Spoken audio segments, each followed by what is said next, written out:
जो व्यक्ति अपनी पत्नी के साथ अपने साथ नहीं रख पाया, पहला नंबर तो वही हुआ कि भाई अपनी उनकी बीवी इनके साथ क्यों नहीं रही। शादी रहते हुए भी आपने अपनी बीवी को अपने साथ नहीं रखा, तो महिला विरोधी कौन सा हुआ। शादी नहीं हुई होती तो अलग बात है, आप शादीशुदा हैं और अपनी पत्नी को आपने त्याग दिया। ग्रेजुएशन और हाई ग्रेजुएशन की बच्चियां, और उस पर कहीं भी कोई मानवता किसी ने नहीं दिखाया भाजपा के नेताओं ने, और वो सड़क पर सोई, सड़क पर धरना प्रदर्शन कई दिन चला। संयोग देखिए, उस दौरान मोदी जी और योगी जी बनारस आए भी थे। उन बच्चियों से मिलने के बजाय मोदी जी रास्ता बदलकर भाग गए, रास्ता बदलकर भाग गए। महिलाओं से नहीं मिले, बच्चियों से नहीं मिले। जिस दिन नामांकन किया उस दिन केवल आरजी की आरती किया और दिखावटी आरती करके निकल गया। माँ गंगा के जल का आचमन किया, क्या स्नान किया माँ गंगा के। पहली बात तो जितनी भी चीज़ें हैं हमारे सांसद और मोदी जी के द्वारा आती हैं, उसमें कोई किसी बात में सत्यता नहीं होती। आप सब जानते हैं, हम सब जानते हैं, पूरा देश जानता है कि महिला विरोधी कौन है। जो व्यक्ति अपनी पत्नी के साथ अपने साथ नहीं रख पाया, पहला नंबर तो वही हुआ कि भाई अपनी उनकी बीवी इनके साथ क्यों नहीं रही। तो महिला विरोधी कौन हुआ। शादी रहते हुए भी आपने अपनी बीवी को अपने साथ नहीं रखा, तो महिला विरोधी कौन सा हुआ। शादी नहीं हुई होती तो अलग बात है, आप शादीशुदा हैं और अपनी पत्नी को आपने त्याग दिया।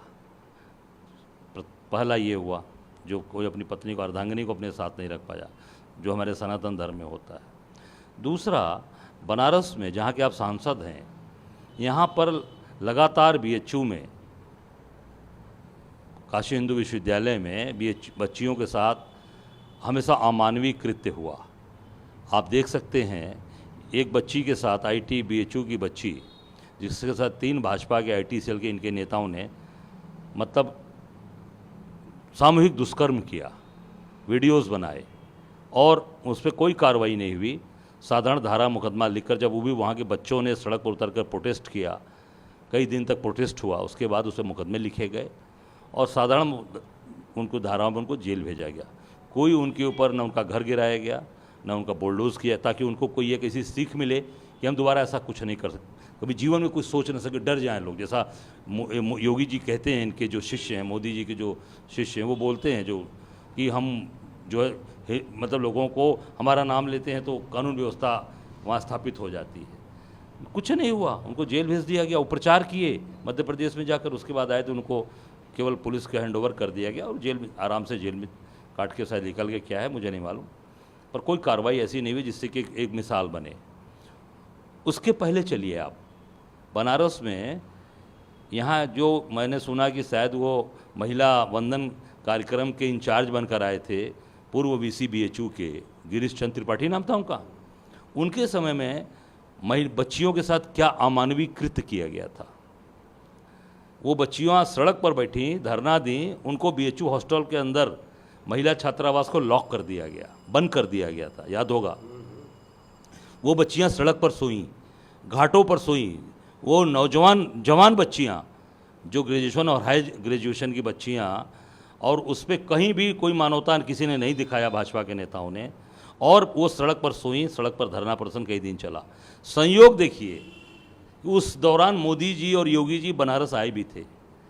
उन बच्चियों का हालचाल नहीं लिया, उसमें नारी वंदन अभिनंदन नहीं किया, और एसपीजी ने रास्ता इनका चेंज करा दिया, रास्ता बदलवा दिया। उन बच्चियों से मिलने के बजाय मोदी जी रास्ता बदलकर भाग गए, रास्ता बदलकर भाग गए। महिलाओं से नहीं मिले, बच्चियों से नहीं मिले। उस जो बच्चियां सड़क पर सोई थी, आंदोलन कर रही थी, उनसे नहीं मिले। उसमें नारी का वंदन अभिनंदन उनको याद नहीं आया। आज उनको नारियों का अभिनंदन और वंदन और मातृशक्ति, उनको ताकत दिख रही है। और उस दौरान वो बच्चियां किसकी बच्चियां थी, वो किसके बच्चे थे? हमारे बच्चे थे, हमारे देश के बच्चे थे, हमारे राष्ट्र देश, हमारे कल की वो भविष्य हैं, जो वे टॉपर हैं, बीएचयू के स्टूडेंट थे, सब बच्चियां, केवल बच्चियां थीं। और वही इनका वीसी उनको अपने हॉस्टल्स के अंदर नहीं जाने दिया और उनको सड़क पर सोने में मजबूर किया। हम लोगों ने उसमें जो हो सकता था, हमारे एनएसवाई के लोगों ने जो भी हो सकता था, वहाँ के हमारे प्रोफेसर्स ने, टीचर्स ने उनकी मदद की। तो ये अब चुनाव आ गया, अब चुनाव में जब डर सताने लगा तो मोदी जी नारी अभिनंदन और वंदन कर रहे हैं, और ऐसे अपनी पत्नी को अपने साथ नहीं रख पाए। यहाँ बनारस के अंदर आपके, जहाँ आपका संसदीय क्षेत्र और संयोग से आप थे, और मैदान छोड़ के और भाग के रास्ता बदल दिए। इससे क्या ये नारी वंदन अभिनंदन है या कायरता है?